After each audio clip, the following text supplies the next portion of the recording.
Craig Smoak.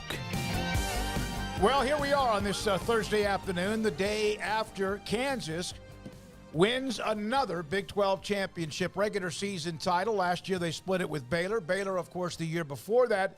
And Kansas, for the 13th time in 15 years, I think that's the number, is the number one seed entering the Big 12 men's basketball tournament, which, of course, this year both the women and men will be in Kansas City. The women, for many years, had been up in Oklahoma City or down in Oklahoma City, but, of course, that changed recently.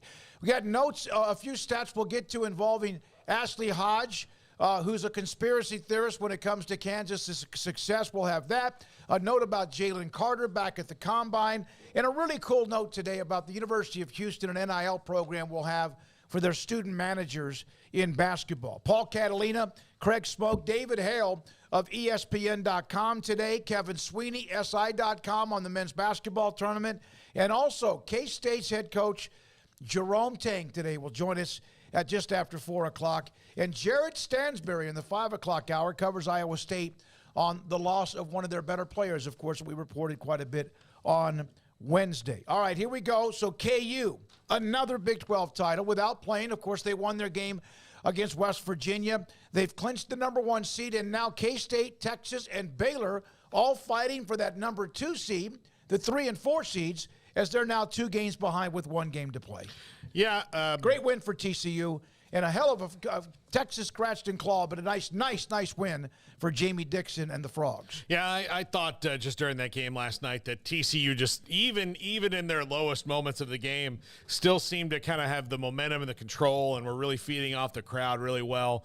So, you know, it was, it's probably a huge bummer for Texas that this game means a lot less on Saturday than it did, 24 hours ago. But that is the nature of Kansas, in that they're kind of like Thanos. They're inevitable. I mean, they're just going to keep coming.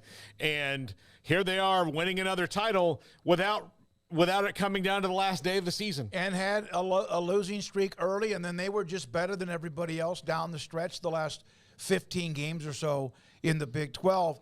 TCU with a win. It wasn't easy. Texas, of course, now has lost, their last 2 to Baylor, and then also at TCU, who's a really good basketball team. They're 9-8, Craig, in the conference. But now the fight is not for the number 1 seed. It's for who will be following on the other side of the bracket as the number 2 and 3 seed. Yeah, I mean, congrats to Kansas. I know everybody gets tired of it probably outside of Lawrence, Kansas, and their alumni base. But, I mean, as Paul said, it's sort of inevitable like Thanos. I mean, they are just that program. That's who they've been. And, no matter at what point in the season you think they're out of it, until they're officially out of it, they're not out of it, And not that was really the case much of this year, but there was flavors of the month, right? There was, hey, Rodney Terry in Texas, looks like this could be, their year to jump up and grab the Big 12. There was the thought that Baylor, right? They were voted in the preseason as the likely champion, and they had, just a couple more blips than they would have desired. At one point, you thought Kansas State was the hottest team in the country, and then they had a little bit of a dip as well. And so there's been teams that have had their shot to jump up and grab that regular season title, but I mean, it's Bill Self in Kansas. Once again, you have to give them a heck of a lot of credit. Obviously, they needed a little bit of help, as you mentioned last night, to go ahead and finish the job. And I think it's got to be somewhat disappointing, right, for Rodney Terry in Texas. I mean, that although you've had such a great year, I mean, here you are, you're in the final week, and here's this chance to reach up and grab this regular season title, which is a big deal. It's a conference championship in one of the top 2 sports.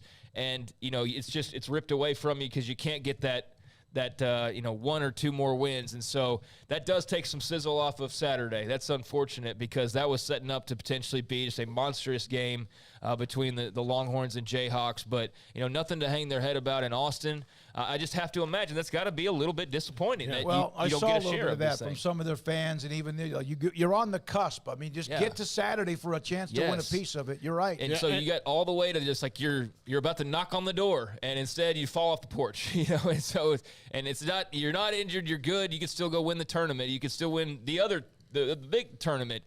Here in March. That would matter more than any Big 12 title, obviously. So that's all still in front of them. But, yeah, I just thought it was disappointing. And obviously jubilation, no matter how many times. I know Oklahoma football, after a while, up until a couple years ago, it's like, another Big 12 football championship, and it kind of became old hat. And Kansas has had very much the same type of run, but I don't think it ever gets old in Lawrence to win the Big 12. No, and I think also, just how impressive it has to be to win the league before the last day, because there were times where it looked like this was going to, 24 hours ago, it looked like it could come down to the last day.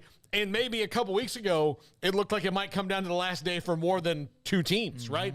There could be, 3 or 4 involved in that, the way things were going. But in the toughest year that the Big 12 has had in a tough league classically over the last half decade, Kansas still wins it before the last day. Well, Baylor, it took a national championship team, and they were. And then last year, Baylor won it again with Kansas being a part of that. And the year before that, they both were elite as well. So there's like 3 years where somebody was right with them and got ahead of them a couple of times. Self has won 12 Big 12 titles, I think. Somebody on the chat, thank you for the information, Michael Bean, in 17 years. By the way, a couple other notes. Jalen Wilson of Kansas among the Oscar Robertson Trophy late season watch list as a player of the year. Now,